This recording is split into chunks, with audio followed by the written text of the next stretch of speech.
Hi everyone, this is Nicole with the Health and Wellness Lab at the University of Calgary. Today I'm going to be going over a plank exercise with an added shoulder touch, just to switch it up and keep things interesting. I'm going to demonstrate a couple different intensities, and I just want you to make sure you choose one that feels right for where you are at. As always, if you have not checked out our disclaimer on the website, I do recommend you doing that before you get started. And if you do have any further questions, you can always email us at ace@uucalgary.ca.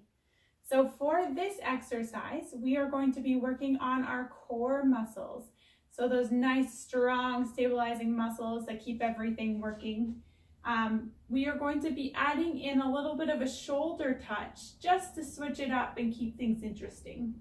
With this one, I'm going to start on a chair here.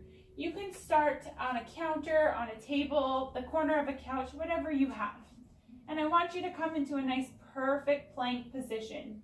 So when we get into our plank position, you want to think about drawing your belly into the low back, relaxing those shoulders down so we're not up to our ears with our shoulders, and then trying to ensure that your wrists are stacked underneath the shoulder. So we're not too far forward and we're not too far back, putting undue pressure on the shoulders.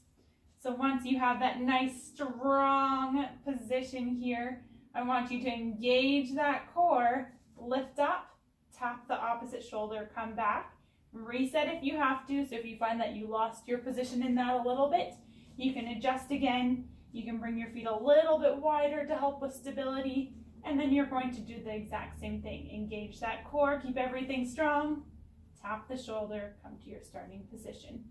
One more time here, back down. Reset, engage that core, tap the shoulder.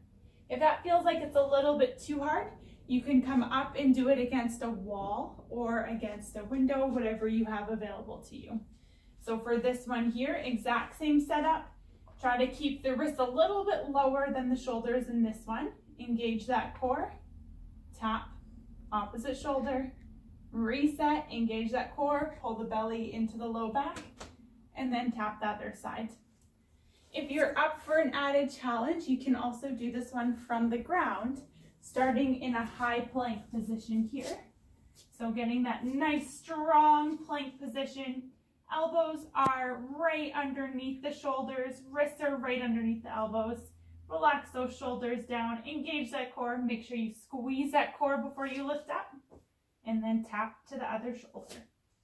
The key is to try to not let your body move. So you want to keep everything nice and strong as you are doing this. And that's your plank.